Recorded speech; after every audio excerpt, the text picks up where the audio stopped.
여러분 안녕하십니까. 목요일 아침 방송 2부입니다. 최윤책입니다. 아무리 뒤숭숭하지만 이건 하나 좀 짚고 넘어가야 할 것 같습니다. 북한 김정은의 도발 문제입니다.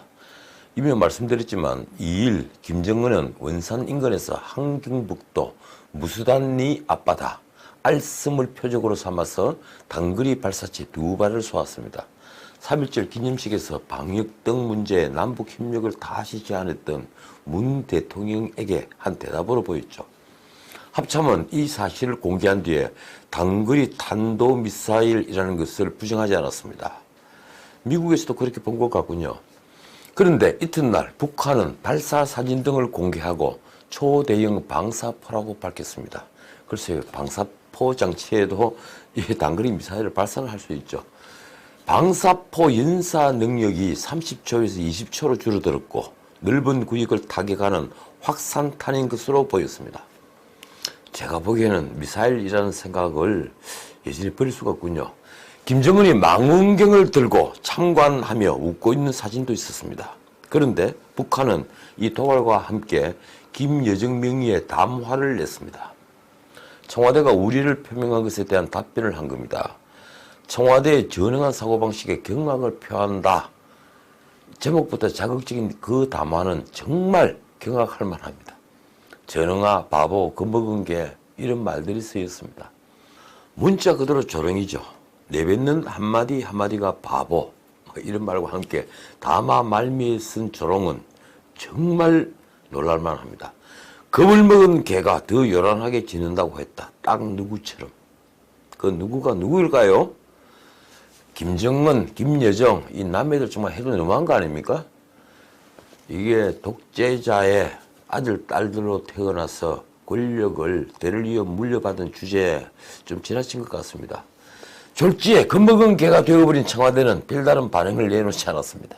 뭐라 대꾸하기도 그렇고 그저 난감했겠죠. 그런 상황에서 문 대통령이 어제 공군사관학교 졸업식에 한 말이 재밌습니다. 우리는 한반도의 운명을 스스로 결정할 수 있어야 한다. 무슨 의미였을까요? 단순히 평화기조를 계속 이어가겠다는 취지인가요? 아니면 미국과 중국을 다 제쳐두고 우리끼리 다시 남북협력 같은 무언가를 도모합시다. 이런 제의인가요? 어쨌든 졸업하는 생도들과 함께 기념 촬영을 하면서 대통령 부부가 파안대소하고 있는 사진을 보니 졸업생을 축하하는 자리인 걸 제가 알면서도 지금 온 나라가 전염병과 악전고투를 벌이고 있는 이 상황에 무슨 일로 저리 즐거운 것인지 궁금해지더군요. 하나 분명한 것은 대통령 부부가 크게 웃는 모습을 김여정이가 본다면 저는 겁먹은 괜히 하는 말을 못할 거라는 사실입니다. 추미애 법무부 장관은 자신의 실수를 좀처럼 인정하지 않는 것 같습니다. 그녀는 지난달 28일 신천지 압수수색을 공개리에 각급 검찰청에 지시를 해서 논란을 불렀죠.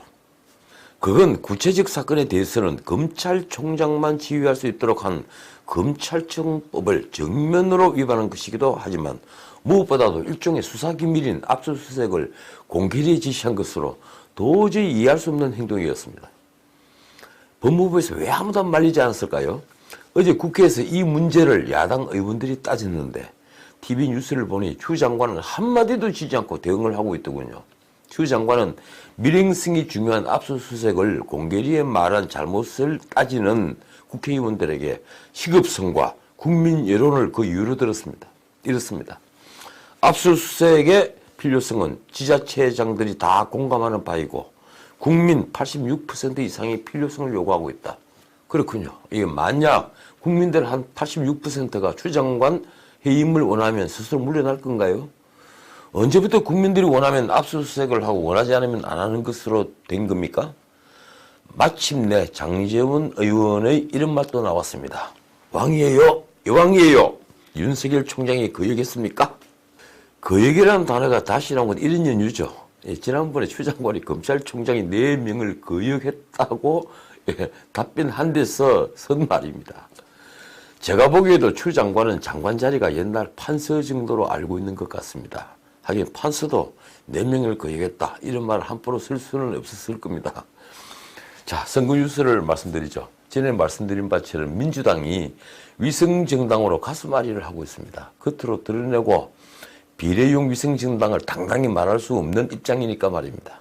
그래서 정봉주 신당, 손혜원 신당도 거론된 것인데 최근에는 진보좌파 원료들이 추진한다는 이른바 연합정당에 기운다는 말이 많습니다. 온갖 아이디어가 백출하고 있는 겁니다. 가장 재밌는 안은요. 민주당 지지자들이 비례대표 선거에서 좌파 군소정당에 투표하도록 유도해서 범여권이 비례의석을 대거 확보하자는 안입니다. 문자 그대로 이제 큰 진정싸움을 벌이자는 거죠. 친문 핵심이라는 최재성 의원이 공개리에 낸 안이라는군요. 민주당은 비례대표 후보를 당선권 절반 수준인 3, 4승만 내고 나머지는 군소정당을 찍도록 유도해서 미래한국당 지분을 낮추자는 아이디어입니다. 가히 백가증명입니다. 그래서 선거판은 누가 누구 보고 꼼순이 말을 할 수가 없는 판인 거죠. 통합당 공천 작업이 속도를 내고 있습니다. 어제 아침 신문에 이혜원 의원과 박종진 앵커의 험지 출마 지원이라는 뉴스가 실렸는데 어제 당장 박종진, 김은혜 등 공천이 확정됐습니다.